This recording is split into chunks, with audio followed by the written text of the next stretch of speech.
And here we are on part 2 of Marion's Inner Journey. Thanks, yeah. Yeah, thank you. So what happened? You, how old were you? Around 40? Yeah, I was around 40. And you'd been with this guy, a new partner, for 2 years? Something. It was round about that, or a little bit. Well, when I met him, and I fell desperately in love with him, you know. And he liked a lot of the stuff I like, you know, dancing and everything else. And anyway, I was on my own by now. All the boys had left home by now. Right. And anyway, so, and we got along fine, but he always suffered from a bit of depression anyway, and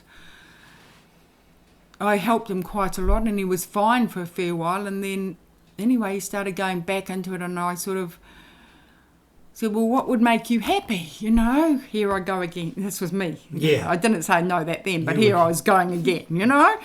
And so what would make you happy? Yes, I was going to make him happy and make his life wonderful, you know? So anyway, he said, I need to get away from my parents, you know? How about we go to Australia? I said, okay, fine with me. I had my own house then and everything. I said, okay, you need to give me a while to sell up and everything. And so I sold everything up, pulled up my roots and just packed a wee bit of stuff that I wanted to take into a container. We couldn't take much because we were only going to, he decided he'd like to go to Adelaide. So it was Adelaide we went. I was going along with anything that would make him happy. Didn't matter what I wanted. Anyway, because I didn't even know what I wanted, except to make him happy. So anyway, took me, cleaned up the place, sold the house, packed my bags, and off we trotted to Adelaide. Well, we get to Adelaide, and of course you'll know, if you're not happy, it doesn't matter what you change and what you try to do, nothing's ever going to really make you happy if you're looking outside yourself all the time. So we get this rented apartment that we could afford, and he was going to look for work and stuff, but no, it just didn't work because he wasn't happy. The neighbours were fighting all the time. That made him stressed and think of his parents, and there were thin walls and you couldn't have a conversation because someone might hear you. And it was all these little control dramas he had. So anyway, after 3 months, and he didn't like Adelaide because everyone parked their horn all the time. And the cars. What was your feelings? Me, I just totally distressed. I wasn't making this guy happy, you know, and life was in a shit heap again, so to speak, you know, and nothing I did worked, didn't matter what I tried, you know. So he said he'd like to go and see, you know. I said, well, would you like to go, you know, how about we leave Adelaide? So anyway, we decided we'd travel cross country up to the coast, and might find a place where he could be happy. So we had this little old car and this great big trailer full of stuff, and we could chug along at about 70k an hour through the deserts and everything. And anyway, we eventually end up in Lismore. From Adelaide to Lismore. Yeah. And anyway, Adelaide, he thought he could be happy in Lismore. So we end up in Lismore, and he decided he would like to be he's always wanted to be a chef, so we get a coffee lounge. So we open up this coffee lounge, and it had to be done up. And anyway, and he didn't think he could manage on his own, and I carried on doing my healing work. Now I'd become a qualified hypnotherapist, and I was Master Prac of NLP, and I was doing a bit of massage. So I carried on doing, you know, my healing work, so he didn't want me doing the coffee lounge with him because that was going to be his thing. Right. So I carried on with my thing, and I wasn't going to interfere, but, you know, I helped do it up. And he wanted help, so my 3 sons came down to help him. It's so long, you know, anyway. So, and he had a part-time job as well, so we could keep the expenses at bay. And that was fine, but I had to help do the place up, and he'd come in, and it didn't matter what I did.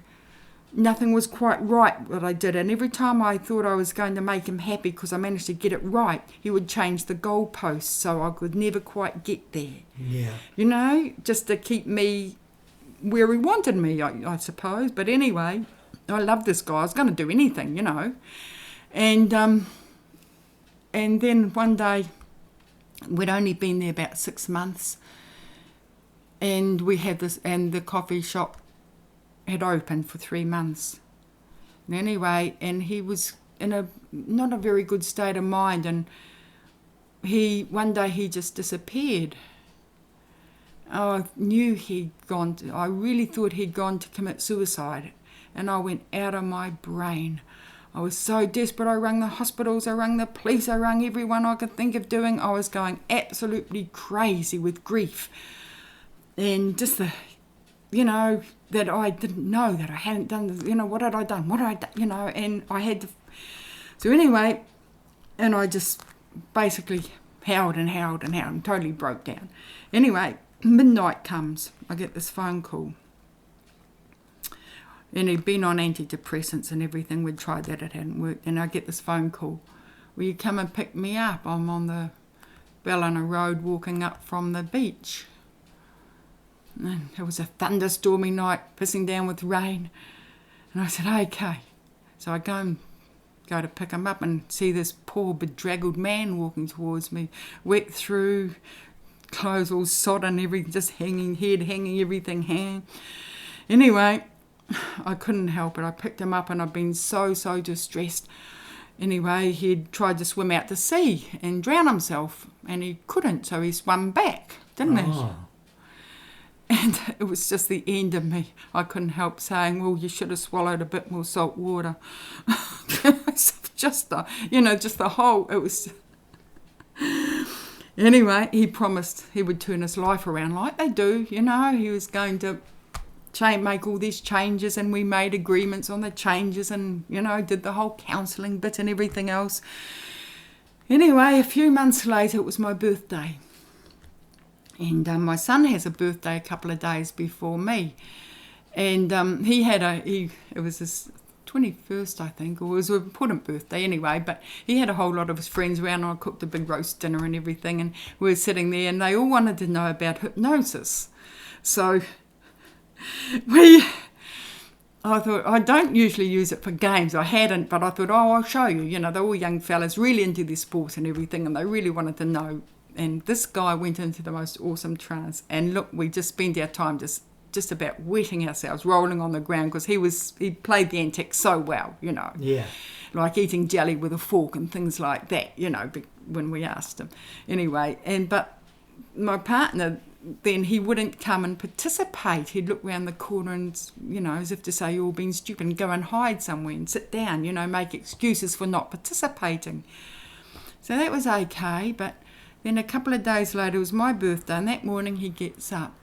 And I heard him get out of bed. He hadn't really wanted anything to do with me the night before, but he leaves his parcel on the bed and off he goes. And it was still quite early, it was daylight hadn't come yet. And I'd made up my mind, if he was ever going to do this again, that, I wouldn't buy into it, if he was ever going to pretend to commit suicide again. Right. Because I couldn't afford to go crazy again, because I nearly absolutely lost it, the last time. So I didn't do anything. I just thought, oh, well, and I heard him out in the kitchen getting things ready and stuff. And anyway, then he went off in the car.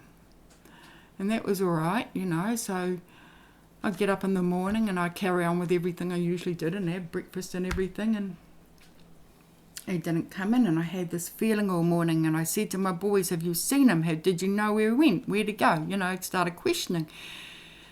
And anyway, they said, oh, Mum, don't worry, he'll be back. What are you going on for? So anyway, I rang up the police in the end, and I said, wouldn't have happened to see, basically the car anywhere? And they said, well, actually we have. We need to come and see you. And I was happy old me. I didn't know what they were talking about. I didn't even think anything of it. So the police arrive and they say, sit down. I said, oh, no, don't need to. I've got business. I'll just carry on doing this while you talk to me. Tell me what you got to tell me. And they made me go and sit down. And they said, well, we found him. He's gassed himself in the car. Oh. And I just couldn't. I just was wiped out again. Totally, floored. Mm. I just had it. And anyway, so that. And so once again, it was sort of like, well, I had to pick myself up again. Didn't know how to run the restaurant or the coffee lounge. I didn't know any of the. I'd left it all to him. Didn't know how the bills were paid. Didn't know where we were up to. Right. Knew nothing. I'd left go the reins because that's what he wanted, for me to keep him happy. Well, suddenly I had to we closed the coffee shop. I didn't know what else I could do. Anyway. In the middle of that, you were probably feeling a lot of stuff and grieving. Really. Grieving.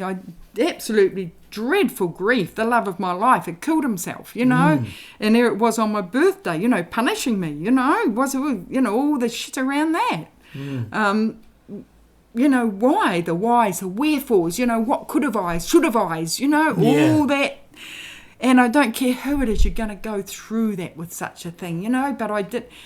And so once again, it was back to, I better start looking at myself. I couldn't live with this grief. And I remember I drove up, this is not long after, I was in the car and I just stopped the car. And I really wanted to go and follow him because it was so devastating, the grief, It was just unbearable. I couldn't, as far as I felt then, I couldn't live without him. Yeah. And the easiest thing would have been to have done it, except if I hadn't had that early experience when I really knew that suicide wasn't the right thing for me. It was just that one thought that stopped me from going there. Yeah. That was the only thing that stopped me from doing it, or else I was where he was. Because of the original experience with suicide, with my own suicide. Yes. Yeah, that was the only thing that stopped me going there. Yeah, because that was a very big memory. Yeah, and would have been very wrong for me to have done. Yeah. So, what do you do then? You've got to learn once again to live again. Yeah. And I had to learn to run this coffee shop and everything else. And, anyway. And you couldn't show your grief. It didn't matter how I was grieving. I had to have a happy face and serve customers and everything. We opened 10 days later. Couldn't afford to be shut any longer. Right. Yeah. So suddenly I had to try and find his recipes and everything else. And somehow I managed through that time. And we put it on anyway, to cut a long story short, we put on the market and got out of that. And I ended up buying my own house. And, before I bought my own house, that's right, we'd been there for a year or two, and that's when I got in another little relationship that wasn't, I still, because I was still under this thing where in the West, with Western society, we condition that for a woman to be successful, she needs a man, If you haven't got a man, there's something wrong with you, So you've got to be seen to be able to at least have a partner, Yeah. So anyway, to prove to myself, and people would say things like that to me, and somehow it got into my head. So I've been doing this work with a client who'd come to me, he was on the drugs and the alcohol, and anyway, I cleared him up for a year or so, and I wanted to go for a trip. So, and I also wanted to sell the shop, so I said, okay, if I can sell the shop, will you come, he'd been round the pool and everywhere before, and he reckons he knew his way, and he could take me on a really good journey, be my guide. So I said, okay, so if I sell the shop, I'll pay your airfare, and basically off we go. So we booked a 3-month trip, shop sold, booked a trip. Anyway, off we go. Well, we get on the aeroplane. And guess what? First thing he does, he has to have a drink because he's a bit anxious about flying. Yeah. And then he has my drink because I didn't want it, just to make sure his anxiety wasn't too bad, I think. Anyway, I wasn't too impressed about that. Get to Sri Lanka, and guess what? The marijuana and stuff was fairly readily available where we happened to be staying, and he knew it would because he had stayed there before. I didn't know this at the time. I find this out later. Then he gets back on the marijuana. By the time we get to India, he's pretty well a full-blown drug addict again, and wanted to do nothing but sit in his room often. And so anyway, basically I have to drag this drug addict through India. And one of the hardest things you can do, because he wasn't making any rational decisions, and he had all the, all the psychological effects of the drugs and everything, where he's, anyway, I won't go into all those, but there were plenty of them. And we ended up so we end up through this journey. He kept the control of the passports, and I couldn't get them without making a huge fuss. So there's no way, at this time I was really forced to travelling with him. And we end up in Nepal up in the Himalayas because I wanted to do a tramp in the Himalayas. And anyway, we're walking up the path and everything else, and I get all this, geez, what do you think? Why'd you bother coming? An old woman like you shouldn't be trying to do this trek. And once again, it was all that put down stuff. Right. I couldn't keep up, Yeah. Yeah. And we get up onto this place where he didn't want to move from. And it was a beautiful place, actually. It was in the middle of the Himalayas, and there was a hill called Poon Hill with a lot of tourists will go there. It's not far from base camp. And so the tourists will go there and, for sunset, sunrise and everything. And so the first morning we get up there, and I get up to this, didn't see any other people, walk up there, and suddenly here's this League of Nations up there, thousands of people up there, and I so much for isolated on the mountains anyway. But they all go again at sunset, and as soon as the sun's risen, they all go down. So anyway, and because I didn't want to spend much time in his company, because his company had become very atrocious, and I didn't really love this man, I was sort of, his company was okay, but I didn't want anything to, and and I didn't like being around the pushes and things that always seemed to find him. So anyway, I'd sit up on this hill, and I started meditating again, and I had nothing else to do but to sit up on this hill and to meditate. It was beautiful, magnificent mountains all around me, the most beautiful place really that you could ever think of being on your own. Yeah. And I spent a bit of time also teaching the army camp up there, English and different things. And I had I knew I'd be okay because I didn't really have a lot of fear. And they all looked after me. And anyway, so it was a lot of hours I spent up there. And I'd gone this whole journey. I had this thought I'd find my guru on this journey. I really wanted to find this guru, because this guru was going to help me, make everything right and answer all my problems for me and everything else, and tell me how to live my life. Yes. And that's what I was searching for, and I was sure I'd meet him on Poon Hill. So I sat there, and when you start really meditating with no distractions, you go deep again. And suddenly I discovered that, hey, I knew where my guru was. He was inside me all the time, and I went back and really, really retouched that experience I'd had, that power that was given to me, the I am within myself, and I reconnected with that totally. Yes. And that gave me back, and once again I stepped back into my own inner strength again, and my own inner power, so that it didn't matter what happened outside of me. That was... it was what was happening in here that was so important. Yeah. That's inside myself, know. And so our journey finished anyway. The long and short of it is he ended up that was the end of a fine romance as soon as we hit Australian soils again. And I was basically had empowered myself again. I'd found my guru. It was there all the time. I just hadn't forgotten where to look, Yeah. Yeah. Because life is about honouring yourself, and giving yourself that forgiveness, forgiving yourself that self-love. It doesn't mean you've got to think you're the most fantastic person in the world, but it's about being gentle with yourself a bit too, through your mistakes. Yeah. Because I think mistakes aren't really mistakes, they're only mistakes. And what we learn from them is the important part there. Yeah, and what, we come along and we're trying to negotiate our lives. And so... then from all those things that happened, we are kind of fraught, but we still learn stuff that we move on. So our life journey does go on, and I had lots of sort of little experiences, and all this time I was really getting my healing work really developed, Yeah. And I just loved doing that because that was one way I could really help people. Yeah. And I was also writing my book, my autobiography, but every time before each of these incidences, I thought I'd finished it, And so I wrote, every time I'd healed from one instant, I'd write the next chapter.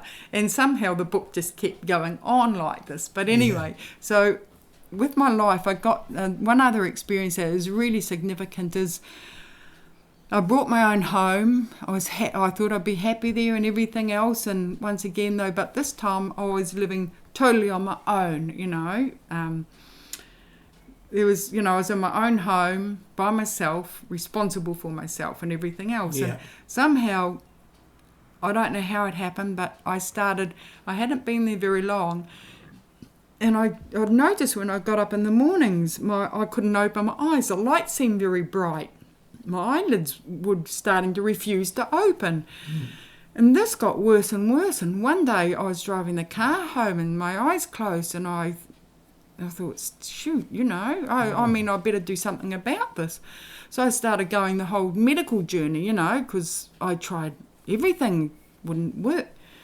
And the long and short of the medical journey was they gave me Botox, they did everything, wouldn't work. Went to one of the top specialists here, he told me, well, doesn't look like we can do anything, you're going to be like it for life. Well, once again, I felt like walking out of there and throwing myself under a bus. Who wanted to walk through life where you couldn't see anything? I couldn't open my eyes. So, and so I had to, once again, but having your eyes closed all the time, it forces you right back into yourself, because our vision is so much of our life, the colour, the vibrancy, you watch people's reactions to see how they react, to know when to join in conversations, without your eyesight, it's a whole new learning curve. Yeah. And you can't your listening would have been heightened. Everything becomes heightened, but at the same time, ears. Yeah. And because I had to learn to listen to conversations. Hey, when can I say my bit? And I learned to tell when people were telling lies, and things became very perceptive because you usually watch the face and the eyes for that. Yeah. So it heightened almost perceptiveness, but also on the other end of the scale, it was so difficult because I hated asking help from anyone. And one of the most significant things is I was lost in town one day. I managed to catch the bus, and I had a white stick by the stage. I had to use the white cane and everything. And I was lost. I didn't know which direction I wanted to go to catch the bus. And I was sitting there, and I was standing there crying because I didn't know what to do, And this lady came up with a kid in a pram, and she had a broken leg and everything. And she said, I'll show you. Right. And despite the kid in the pram and the broken leg, she walked me to the bus station. And it was what really, through this period, one thing that I really did notice is it wasn't, I noticed that your average Joe Blogg middle-class citizen was basically scared of me. And when I desperately needed help, the ones who would help me would be, to put it frankly, the down and out people usually. Yeah. They had no, for some reason they'd come up, offer me help, and it was always when I was desperately needing it, and they had no angst about saying, hey, would you like a hand there? Whereas other people, I think they were too controlled by society's rights and wrongs and everything else and their own fears to offer help. Yeah. And so it was a really interesting learning curve, but most of all, I couldn't escape what's inside me anymore, the bits I hadn't healed, or the bits I'd glossed over, or the bits, because I had no visual distractions. So I went right down into, because I wanted to be able to see again, so I thought the only way I was going to do that was by more self-inquiry. Deep digging and whatever. And I had to do the medical journey, but at the same time I was doing the journey with the alternative medicines and alternative everythings. And nothing worked. Didn't matter who I went to, Reiki's, you name it, healers, whatevers. Nothing was really working, even though they all reckoned they'd fix me. I couldn't open my eyes, so I knew I wasn't fixed. Anyway, and I did all this in a journey, but then I decided, I'd heard about this old man down in Sydney who was a Chinese doctor, but he was also right up a top Chinese doctor, but he had also trained in Western medicine. And I'd heard he did some pretty remarkable stuff. So I thought, well, how am I going to get there? So I got myself onto a train, and I'd never been to Sydney, and I got off at Sydney railway station, and I didn't know where to go, what to do, nothing. Anyway, finally, I can remember that feeling, just totally overwhelmed. I felt shattered, And I eventually found a taxi that took me to where he was, got my appointment. And anyway, he had a look at my tongue, he felt my pulses, he you know, did one or two little things, and he said, could hardly speak English, walks around the room, delves his hand into all these different little jars and fills up a few paper bags full of, you know, dried whatevers, and says, you go home, boil up and drink. So, get myself home, boil it up, and guess what? And I drank it. The first cupful, my eyes came open. Wow. I know, the first cupful. That's incredible. I know. I could see again, just like that. Bang. Wow. Yeah, so I'd obviously done the inner journey I needed to do, and what he gave me must have balanced those energies out that needed balancing within me. Yeah. And I've been able to see again ever since. Wow. Yeah. So that's... so, you know, anyway, that's sort of the... There's been lots of other incidents as well, but those ones that, you know, it is, in the end of the day, it's about... All I've learned from all my journeys is, and I call them, you know, they are journeys within yourself. And it's about honouring yourself and your own life. You know, if you don't, no one was going to love me if I couldn't love myself, truly, you know. And it's also about accepting all those parts of yourself. All my parts of myself, yeah. I'm allowed to be angry. I'm allowed to be happy. I'm allowed to be sad. I'm human. I'm here for the journey. If I was so damn fantastic, we're only human. Yeah, and if I was so fantastic, I figure I wouldn't need to be here. Yeah. But you know, so you can only ever do the best you can with your life, and I feel as long as you feel within your heart that you're making the decisions that are right for you. Yeah. No matter what, you can't really go wrong, because it's your intent that is so important with what you do in life. Yeah.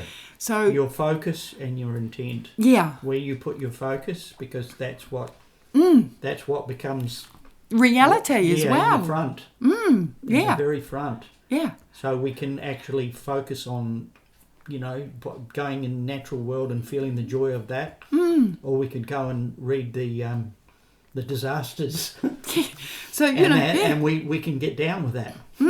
So you know, that's why, and all through all this journey, of course, my psyche was becoming more and more developed, and that part of that blind journey was about raising my kundalini. I've since found out, and that's what a lot of it was. Sometimes one of the senses needs shutting down, so you can really do the work that's necessary for that, you know, to open up. Yeah. And your psychic senses to really open up a lot more.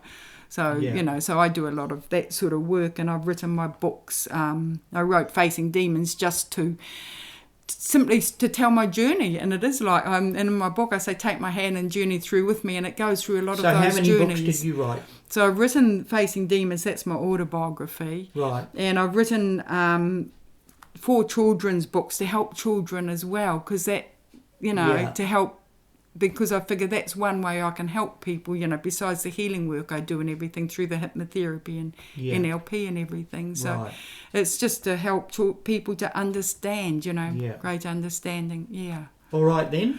This is part 2 of Marion's Inner Journey. And you heard it first on River FM. Thank you. 92. My pleasure.